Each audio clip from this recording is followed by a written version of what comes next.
सामान्य वर्ग को हमेशा कब्जा किए रख बैठा हुआ है। हर पोस्ट में कानून सबके लिए बराबर। हम लोग एक एक नंबर के लिए तरस जाते हैं। इनका हो जाता है, जैसे 95 नंबर आए तो इनका हो गया, हम लोग का 400 भी नंबर आए तो हम लोग का नहीं होता नंबर है। की बात चले क्या है? जाइए, कोई बैकवर्ड का व्यक्ति छात्र संघ का चुनाव नहीं लड़ सकता था। देश का विभाजन दोबारा होगा 47 के बाद, अब दोबारा फिर जाति के आधार पर देश का विभाजन कराएंगे। भारत का सर्वोच्च पद है माननीय राष्ट्रपति द्रौपदी मुर्मू जी हैं, वो किस वर्ग से आती हैं? माननीय नरेंद्र मोदी जी प्रधानमंत्री हैं, वो किस वर्ग से आते हैं? आप इतने ऊंचे तमके पे पहुंचने के बाद भी अगर आपको लगता है कि आप शोषित हैं, तो आपकी मानसिकता शोषित है। जब ये एक्ट नहीं आया था तो इससे पहले इनका अधिकार नहीं था क्या? सबका अधिकार नहीं। 93% समान जात के लोग हैं। कहा आप बात क्यों नहीं करें? आप बात क्यों नहीं करें? क्या नरेंद्र मोदी इस देश में हिंदुओं को हिंदुओं से लड़वाना चाहते हैं? क्या यही उनका लक्ष्य है? ये बात कर ही नहीं पाएंगे क्योंकि इनके अंदर जानकारी का अभाव है श्रीमान।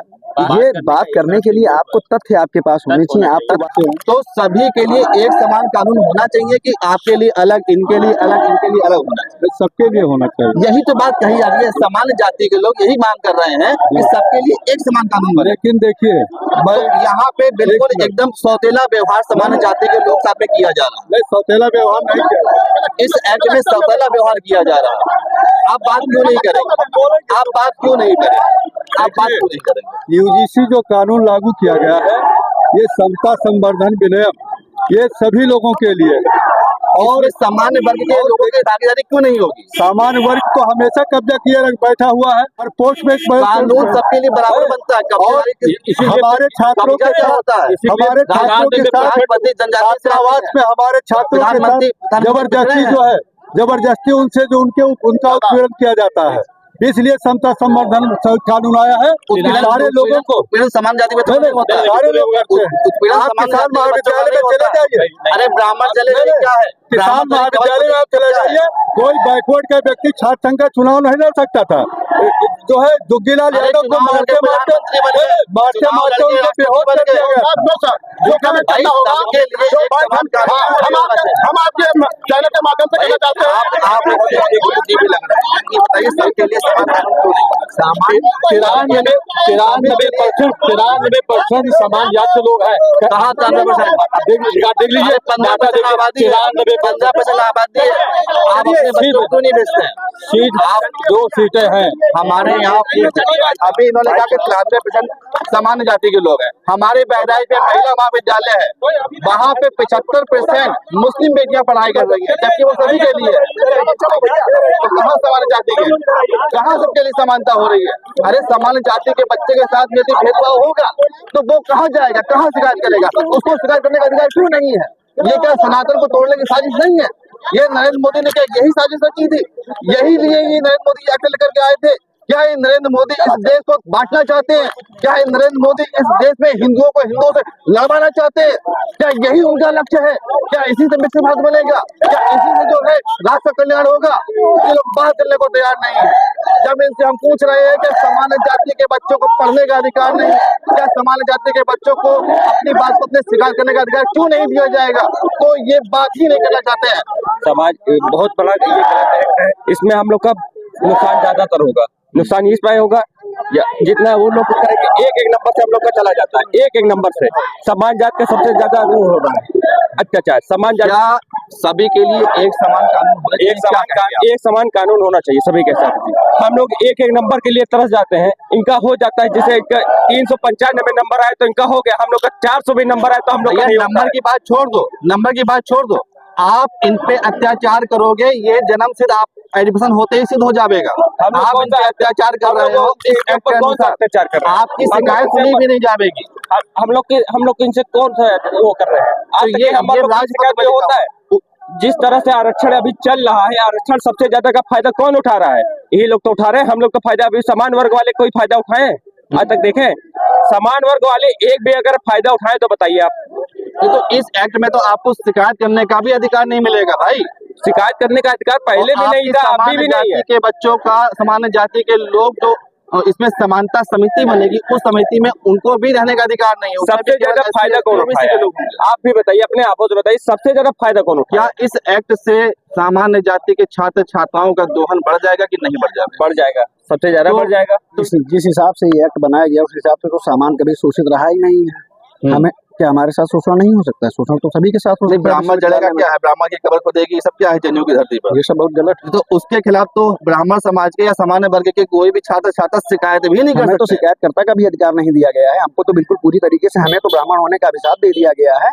और उसके समर्थन में ये धरना हो रहा हो, कोई बात भी करना नहीं चाह रहा है। नहीं बात करना चाहेंगे, क्या बात करके क्या करेंगे, क्योंकि इन्हें पूरी जानकारी नहीं है तो ये क्या बात करेंगे। इसमें आर्टिकल 14 का विरोध है, 15 का विरोध है, आर्टिकल 21 का संभवतः विरोध है। आपको कोई जानकारी नहीं, आप बेवजह लेके झंडा उठा के कह रहे हैं कि ऐसा है, गलत है। काफी लोगों से बात करने का प्रयास किया, कोई इस पे बात करने को ही तैयार नहीं है कि भाई सामान्य जाति के बच्चे के बच्चे नहीं, क्या उनको जब जीने का जानकारी का अधिकार नहीं अभाव है तो बात कहाँ से कर लेंगे भाई? खुले मंच पे बात करें ना, है? नारा लगाने से थोड़ी होता है। आप बात करके देखिए। सरकार को इस पे संज्ञान लेना चाहिए था। एक तो सरकार इतना गलत एक्ट लेकर के आई और उसका इन भाई समाज तो ऐसे बनता है कि अगर आपके साथ कुछ गलत होगा तो हम आपके साथ खड़े हैं, हम आपकी आवाज उठाएं। बिल्कुल और अगर हमारे साथ गलत हो आप मेरी आवाज उठाओ। बिल्कुल खड़े। अगर सामान्य जाति के साथ गलत हो तो SC ST OBC के लोग खड़े हो जाए। जातिगत भेदभाव की राजनीति नहीं होनी चाहिए, सभी समान है। और अगर OBC या SC का कोई कुछ भी होता है तो समान जाति के लोग खड़े होते हैं। बिल्कुल खड़े भाई होते हैं। दयानंद सरस्वती ब्राह्मण थे, राजा राममोहन राय ब्राह्मण थे, उन्होंने खड़े होकर के आवाज उठाई, बिल्कुल दलित उठाई। समाज के लिए वो लड़े, उन्होंने संघर्ष किया। बिल्कुल किया। और ये होना चाहिए। एक दूसरे के लिए अगर संघर्ष व्यक्ति नहीं करेगा तो समाज फिर बनेगा ही नहीं, समाज समाप्त हो जाएगा। ये केवल जातिगत राजनीति और भेदभाव आपस में लड़वाने की साजिश चल रही है बस। तो ये बात क्या इन लोगों को समझ में नहीं आ रही? इन लोगों को समझना चाहिए। यहाँ पे भीम आर्मी के और बहुत सारे SC ST और OBC के संगठन खड़े हैं। इनको समझना चाहिए, जातिगत भेदभाव नहीं करना चाहिए। हम आप सब समान हैं, समानता का अधिकार सभी को है और हम सब भारतीय, हमें जाति में भेदभाव नहीं करना चाहिए। बात करनी है महंगाई पे बात करिए, आरक्षण के विरोध में बात करिए, देश के विकास के लिए बात करिए। आप जातियों में लड़ के अपने आप को जो है देश को गर्द में ले जा रहे हैं। दुनिया के किसी भी देश में जाति के आधार पे केवल एक भारत ऐसा देश है जिसके अंदर जाति के आधार पे सब कुछ होता है। जाति का सर्टिफिकेट दिया जाता है, जाति के आधार पे बांटा जाता है, जाति के आधार पे राजनीति होती है। ये बंद होना चाहिए। तो यहाँ पे क्योंकि क्या नाम है साहब आपका?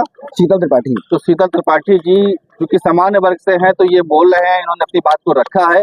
पर जो ये SC ST OBC के लोग अपना जो गोलबंदी करके यहाँ पे आ गए हैं तो ये बात करने को भी तैयार नहीं है, कुछ बोलने को ही तैयार नहीं है। ये केवल और केवल एक मतलब है कि आप क्या सामान्य जाति विहीन समाज की स्थापना करना चाहते हो? JNU में नारा लगता है कि तिलक तराजू और तलवार इनको मारो जूते चार। क्या यही अधिकार अब हमारा रह गया है?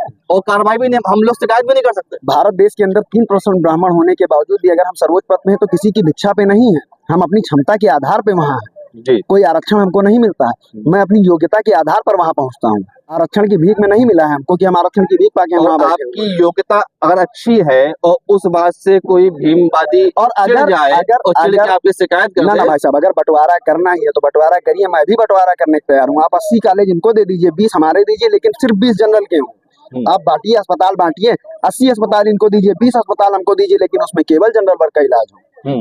ये न जाए। आप बंटवारा ही चाहते हैं तो पूरी तरीके से बंटवारा करिए ना।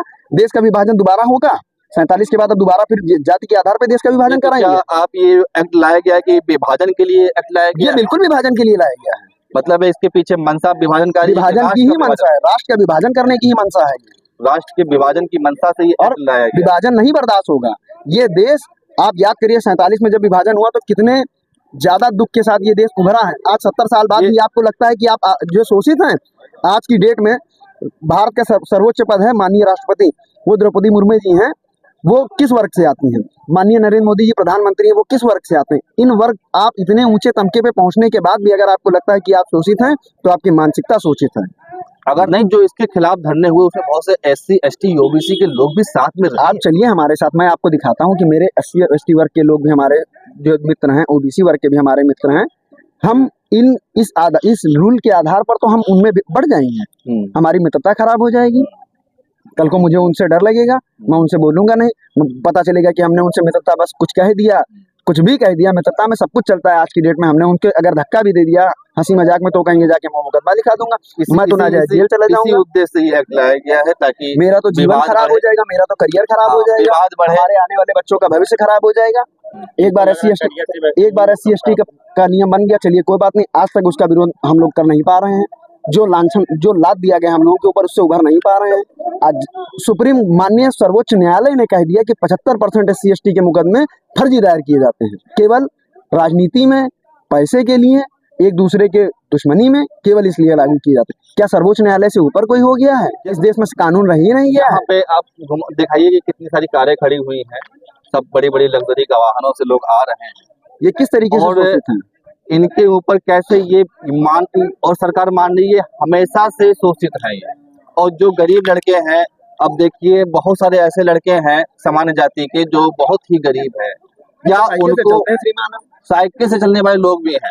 आप इनके पास मोटरसाइकिल है, कार नहीं, इनके पास मोटरसाइकिल भी, इनके पास मोटरसाइकिल भी नहीं है, ये सामान्य जाति के हैं। तो क्या इनके साथ अपराध नहीं हो सकता है? क्या इनका शोषण नहीं हो सकता है? क्या इनको ये अधिकार नहीं होना चाहिए कि ये भी अपनी शिकायत कर सके? क्या इस तरह के धरने प्रदर्शन आंदोलन की परमिशन सरकार को देनी चाहिए? क्या इस प्रकार का एक्ट लाना चाहिए जो एक तरफा हो, वन साइडेड हो? ये गलत है और ऐसा नहीं होना चाहिए। धन्यवाद।